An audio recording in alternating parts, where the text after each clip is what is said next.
আসসালামু আলাইকুম। শুভেচ্ছা নেবেন। আমরা গতকাল ঠাকুরগাঁও পৌরসভাধীন 11 নম্বর ওয়ার্ড বিএনপি আয়োজিত বর্ধিত সভায় জনৈক আব্দুল কুদ্দুস নামের এক ব্যক্তি দলে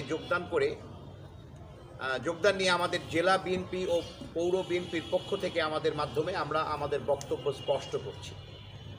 প্রিয় সাংবাদিকবৃন্দ, গতকাল 21/12/2024 তারিখ পূর্ব নির্ধারিত 11 নম্বর ওয়ার্ড বিএনপি আয়োজিত বর্ধিত সভা চলাকালীন শেষ মুহূর্তে জনৈক আব্দুল কুদ্দুস নামে এক ব্যক্তি দলে যোগদানের ইচ্ছা প্রকাশ করে হঠাৎ মঞ্চে উঠে আসেন।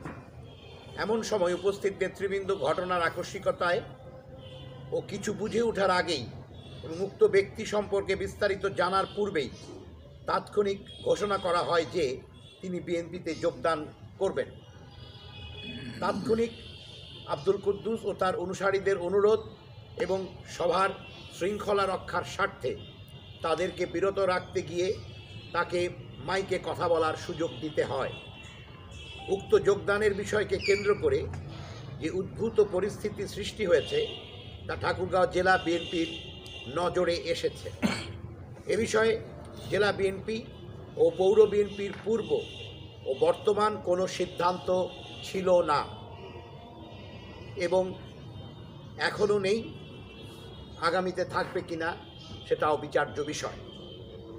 এ বিষয়ে আমরা কেউই অবগত ছিলাম না। প্রিয় সাংবাদিকবৃন্দ, উক্ত ঘটনাকে কেন্দ্র করে যে কোনো বক্তব্য, মানববন্ধন, মিছিল ও মিটিং সব কিছুই দলীয় সিদ্ধান্তের বাইরে, স্থানীয় কিছু নেতৃবৃন্দের সাময়িক ঘটনা মাত্র।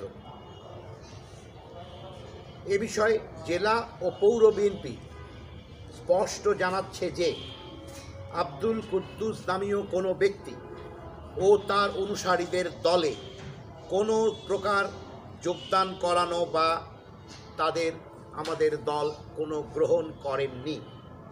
ঠাকুরগাঁও জেলা ও পৌর বিএনপি এই অনাকাঙ্ক্ষিত যোগদান প্রক্রিয়াকে সমর্থন করে না। উক্ত বিষয়টি আপনাদের মাধ্যমে দলের সর্বস্তরে নেতা, কর্মী, সমর্থক সহ সর্বসাধারণের অবগতির জন্য আমরা আপনাদের মাধ্যমে জানাচ্ছি। ধন্যবাদ আপনাদের সকলকে। অনেক সাধারণ মানুষ যেভাবে আপনি বলছিলেন কালকে আসলে বিষয়টা হচ্ছে কি, বিএনপি একটা এত বড় দল, আর এখানে ওয়ার্ড পর্যায়ে থেকে শুরু করে একদম কেন্দ্র পর্যন্ত আমাদের হাজারো নেতাকর্মী সংগঠন, প্রচুর সংগঠন। এখন সার্বক্ষণিকভাবে কন্ট্রোলের মধ্যে আনা খুব কঠিন হয়ে যায় এবং এই বার্তা আমাদের সকলকে দেয়া আছে। এই ঘটনা ঘটিয়ে ফেলে যে না, তা না, ঘটিয়ে ফেলে, এরকম অনাকাঙ্ক্ষিত ঘটনা ঘটে যায়। কিন্তু এটা আমাদের দলীয় নির্দেশনার বাইরে, জনাব তারেক রহমানের নির্দেশনা শুধু নয়, এটা আমাদের দলীয় সিদ্ধান্ত। এই সিদ্ধান্তের বাইরে এবং উনার নির্দেশের বাইরে কোনো কিছুই আমরা জেলা বিএনপি থেকে সমর্থন করি না এবং করতেও দেব না। এ বিষয়ে যারা আগ বাড়িয়ে কিছু করবে তাদের বিরুদ্ধে আমরা ব্যবস্থা গ্রহণ করব। থানা এবং পৌর বিএনপিকে এ ব্যাপারে সুস্পষ্ট নির্দেশনা দেওয়া আছে। এখন অনাকাঙ্ক্ষিত ঘটনা কিছু হঠাৎ করে ঘটে যায়, it is beyond our knowledge. আমাদের নেতৃবৃন্দরা সেগুলো জানেন না। কর্মীদের মধ্য থেকে হয়তো উৎসাহ উদ্দীপনার মাধ্যমে কিছু ঘটনা ঘটে, দ্যাট ইজ ট্রু, এটা অস্বীকার করার কোনো উপায় নেই। কিন্তু এগুলো আমাদের অজান্তে ঘটে এবং এগুলোর দায় বিএনপি নেয় না। ধন্যবাদ।